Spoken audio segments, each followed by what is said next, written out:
क्या हुआ जब 23 साल बाद वापस आई एक लड़की की याददाश्त और उसने दिलाई अपने माँ के हत्यारों को सजा। इस चमत्कार के पीछे की सच्चाई जानकर आपके भी रोंगटे खड़े हो जाएंगे। इस घटना की शुरुआत करने से पहले सभी लोग श्रद्धा से कमेंट बॉक्स में हर हर महादेव जरूर लिखें। साथ ही हमारे चैनल को सब्सक्राइब करके बेल आइकन को प्रेस कर लीजिए। दोस्तों, बात है सन 2014 की। महाराष्ट्र के नासिक में एक सोने के व्यापारी राजेश सोनी अपनी बीवी व 18 साल की लड़की कृति के साथ रहा करते थे। राजेश जी सुनारी का काम करते थे।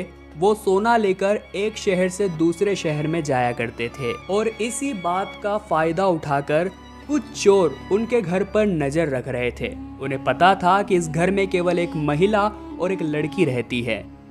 एक समय की बात है, करीबन दिन के 12 बजे। राजेश जी घर पर नहीं थे। कृति और उसकी माँ घर पर अकेली थी। तभी इलेक्ट्रीशियन बनकर दो चोर रोबरी के इरादे से उनके घर में घुस गए।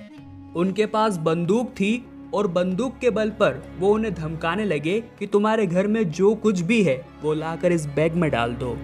उन्होंने घर का सारा कीमती सामान ला करके उनके बैग में डाल दिया, परंतु मौका पाकर कृति की मां ने उनकी बंदूक छीनने की कोशिश करी और इसी छीना झपटी में उस चोर के हाथों बंदूक चल गई और कृति की मां के माथे पर गोली लग गई, जिसके कारण वही मौके पर उसकी मौत हो गई।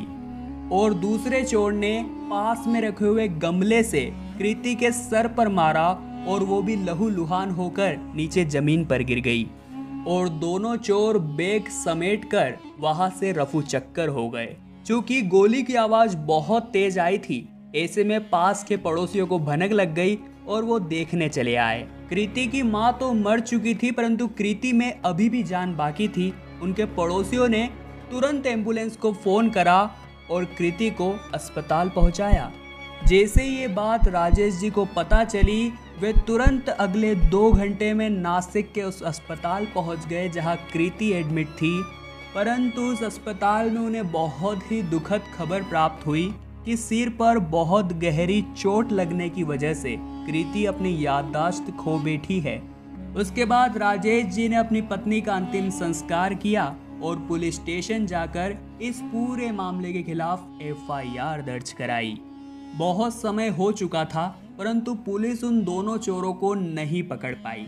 वो घर भी अब उन्हें खटकने लगा था, क्योंकि कृति की मां की यादें उन्हें बहुत परेशान कर रही थी।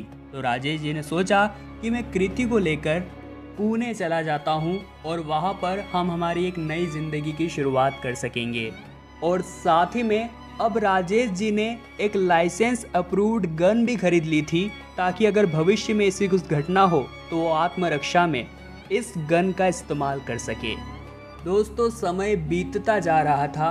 कृति भी अब बड़ी होती जा रही थी। वो अपनी याददाश्त खो बैठी थी, इसलिए किसी ने भी उससे शादी नहीं करी। अब देखते ही देखते 23 साल गुजर गए और कृति 41 साल की हो गई।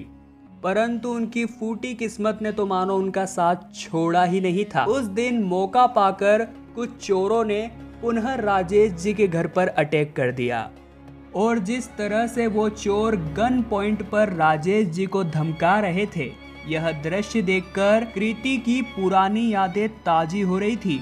उसने अचानक से अपना सिर पकड़ लिया। उसका सिर बहुत जोर से दुखने लगा, मानो उसका दिमाग घूम गया हो और वो उसी समय बेहोश हो गई। जैसे ही चोरों का ध्यान कृति पर गया, राजेश जी ने अपने लाइसेंस वाली गन निकालकर उन चोरों पर फायरिंग करना शुरू कर दिया। दरअसल वो चोर नकली बंदूक के माध्यम से चोरी करने आए थे, परंतु असली बंदूक की फायरिंग देखकर वो भी वहां से भाग निकले। अब तुरंत ही बेहोश पड़ी कृति को लेकर राजेश जी अस्पताल पहुंचे और वहां पर जाकर जब कृति को होश आया तो डॉक्टरों ने राजेश जी को एक बहुत बड़ी खुशखबरी दी कि इसकी याददाश्त वापस आ चुकी है। डॉक्टर्स ने कहा कि इसके साथ जो 23 साल पहले हुआ था, आज फिर से सेम घटना होने के कारण इसकी याददाश्त पुनः वापस आ गई है और इसे वो सब कुछ याद आ गया है जो इसने देखा था और जो सुना था। राजेश जी ने अपनी बेटी कृति को गले से लगाया परंतु कृति केवल पुलिस स्टेशन जाने की जिद कर रही थी। राजेश जी उसे पुलिस स्टेशन लेके गए तो पुलिस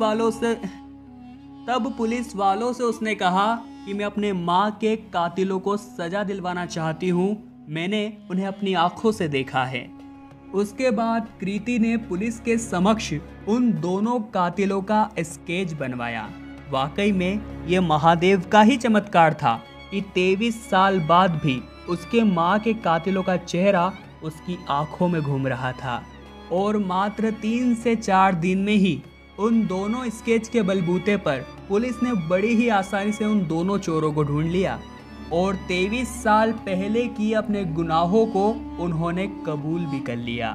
दोनों को सजा हो गई और इस प्रकार से 23 साल बाद आई याददाश्त के माध्यम से कृति ने अपनी माँ के हत्यारों को सजा दिलवाई। सच में दोस्तों, महादेव के राज में कभी किसी भक्त के साथ अन्याय नहीं हो सकता। भगवान के घर देर है परंतु अंधेर नहीं। आपको इस घटना ने कितना प्रभावित किया है नीचे कमेंट बॉक्स में बताइएगा। हर हर महादेव का नारा तो लग ही जाना चाहिए। साथ ही में चैनल को सब्सक्राइब करिए और बेल आइकन को प्रेस कर दीजिए ताकि आपको हमेशा ऐसी सत्य चमत्कारी घटनाएं देखने को मिलती रहें। अभी के लिए आप सभी को बहुत बहुत धन्यवाद।